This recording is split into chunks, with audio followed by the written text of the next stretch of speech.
All right, hello everyone, it's silverkyle, and today we are going to be taking a look at 10 of Swords, the oversized hardcover. Now, this is essentially, it's not an omnibus, but it's the exact same size as an omnibus in terms of the format. That's why it's an oversized hardcover, and definitely thick enough to be considered an omnibus at 720 pages. But they decided to go the oversized hardcover route, and I think they did that more so to coincide with the House of X and Powers of 10 oversized hardcover that we had in 2019, which kind of kickstarted everything, right? So this is Johnathon Hickman returning to Marvel with the X-Men. He kicked it off with House of X and Powers of 10. This is actually what got me back into single issues. I actually have the entire run of House of X and Powers of 10, X-Men, X-Force, and I ended up getting everything with X of Swords as well. This was good. I still preferred House of X and Powers of 10, but there's definitely a lot of good moments in this, and the art is just absolutely phenomenal for this. So I really enjoyed that. And this is what it looks like when you have them both side by side. And what's also nice is that we are going to be getting a Johnathon Hickman X-Men omnibus later on in the year. The only thing that it's not included in that X-Men run is there are a few issues from that were included in X-Men that were specifically tied to 10 of Swords. So those will be included in here. So if you want kind of the entire run with his omnibus and what he did with the X-Men, you do need to get 10 of Swords to complete the set. And you should have House of X and Powers of 10 as well. This is just absolutely phenomenal. So we're going to take a closer look now at the actual build of the book, what's included in here, and all that fun stuff.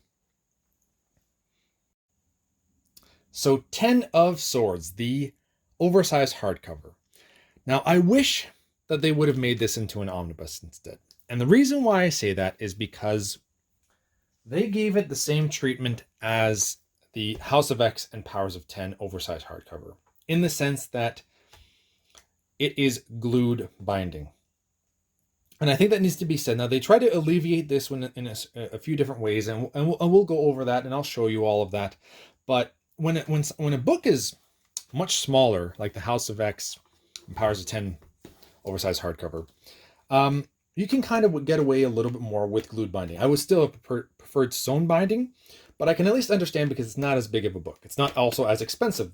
This book, which I'll show you, so House of X and Powers of 10 retailed for $60 in the US and $70 in Canada. Now, obviously, you're getting, oh goodness, there, 60 in the US, 76 in Canada. Obviously, you're not getting as much in here. Like it's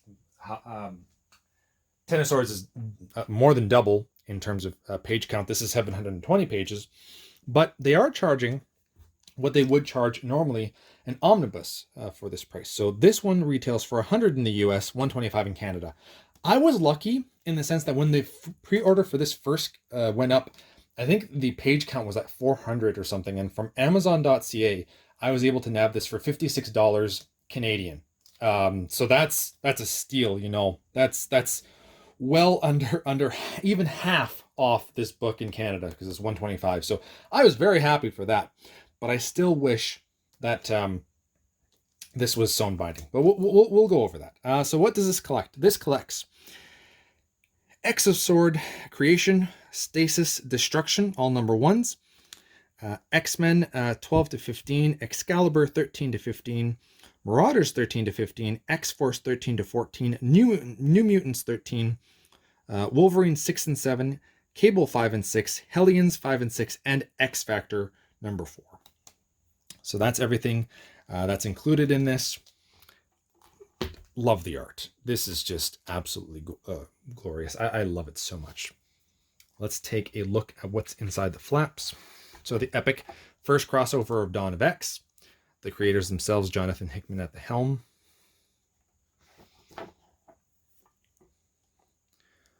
Take the dust jacket off. And we kind of get a little bit more of a plain, but I still kind of like it, hardcover.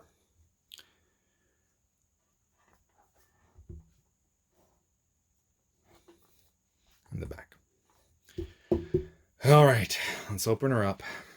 So one of the things that I did is that I did try to stretch this out as much as possible. And I got it to the point where it is laying flat from the hardcover. The first few pages, though, I feel they kind of want to open, but I feel that the more that you read this book, as with any book, it's going to stay a bit open up a little bit more. And here isn't really a table of contents, but it kind of shows you who worked on what issue. So it's close, but it's not the exact page count or anything like that. Which, I mean, it's better than nothing, but I'll take it. Now, with this, we are getting virgin covers. So still, we're getting covers. I like that. I like that then they explain what this is afterwards. And I kind of like this. I think Hickman has an interesting way of how his books are made. I would have still preferred to see, this kind of stuff. I always like this kind of stuff. But I like seeing, X of Swords, the price and all that kind of stuff. I don't know. It's very old school of me. Even though then you get to see the entire art right from there. And we don't have any pages either. I guess that can kind of take it away sometimes. But I like that. And this is just like in the comics, they kind of show you the roster that's going to be included in this issue, a little bit of a synopsis of what has been going on. And we kind of go into the Apocalypse. Just, whoa, man. The art in this is just absolutely phenomenal. So it's the beginning of the book. It is laying flat. It's in the sense that it is open. It's not trying to close, but it is still popping up on the left-hand side. So if I wanted to really see this, I would have to close it down. We aren't really getting any gutter loss here because there's no 2-page spread, and we do have this buffer with the white.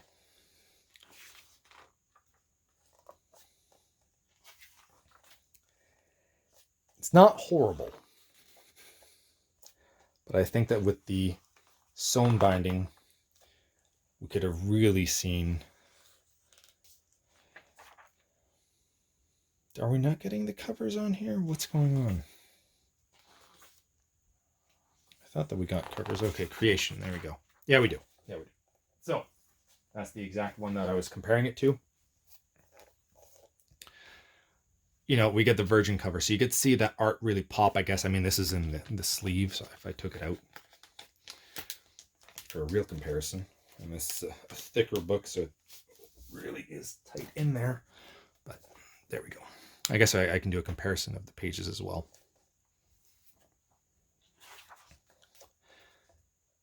Gives you all the characters that are going to be included in here, because this is the real start of the book. And then right. That's a few pages in, isn't it? I think here it is. Yep.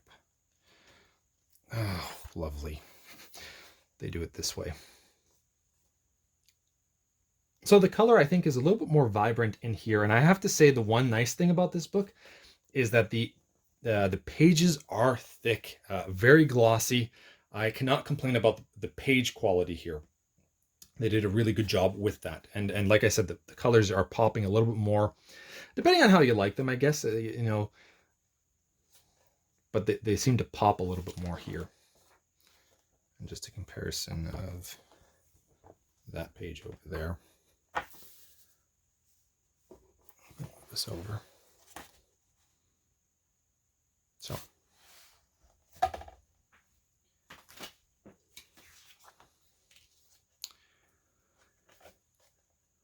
The colors, the actual art, just amazing. This is, I think that the X series has some of the best artists in terms of Marvel right now. Really, really liking it. For some of them. This is still nice, but it's not exactly the same. And now we can see, it's starting to want to pop up. Because I haven't, I guess, stretched that out enough in these areas. But we're kind of getting that pop. Now, one thing I will say, you can't see it here. I think I noticed it more at the end of the book. But I just wanted to go through a little bit more of the book to kind of show off the artwork first of all, but also to see how it kind of lays. And you're always getting that big, you want it as flat as possible, right? Like you want, the whole point of this is that you're never going to get as good as a comic book, right? Like the comic book is always going to lay completely flat, so you get to see everything. And even this is kind of still popping up a little bit.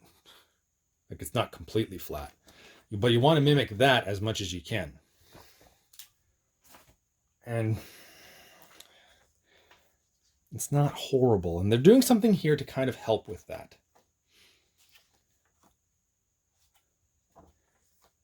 Oh, look at this art. Just, okay, stop freaking out about the art. But I just wanted to show you as much of the art as possible so you can kind of, because there's a bunch of different artists on this, right? So it's a whole different team for certain issues. So I know that makes a difference to some people, and I completely agree. It's, you know, when you're reading a book for a while and you kind of want all the art to look as close as possible as to what it is that you had at the beginning. If you really like the art, like that's some nice art right there. Okay, let's just quickly go to the extras. There's a 2-page spread. Okay, so 2-page spread. Now we are getting some gutter loss, but I would say almost not, because I don't know if you can see it on the camera here. I have to bring it up and show you. Do you see that there's like a white line there? What they did is they added more white here. So you can kind of see it a lot more with specifically like the colored pages. So there's a little bit of a buffer there so that the pages stick out a little bit more, and that the art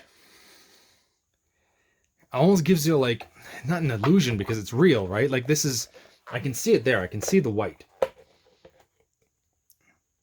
can see that there's white there. So you're not actually, you're actually getting a lot more potentially art than you normally would with a really tight omnibus that's sewn binding. So that's one thing that they did that I have to commend them for. But the thing is that a lot of the time, and so we're getting a bunch of variant covers here for the entire run.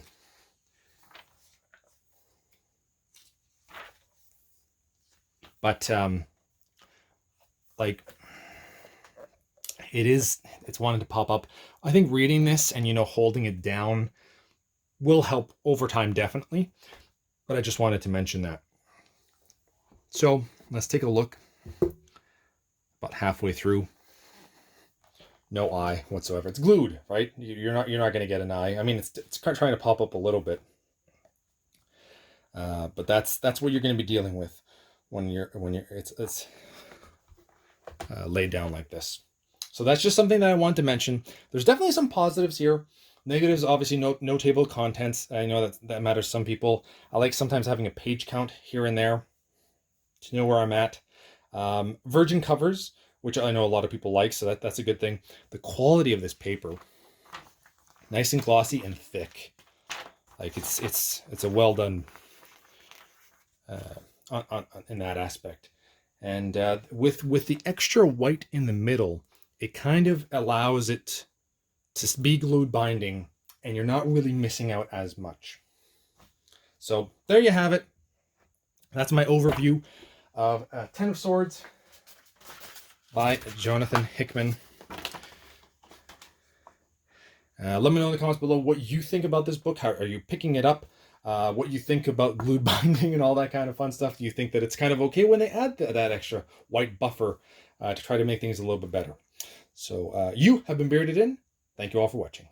Beardage.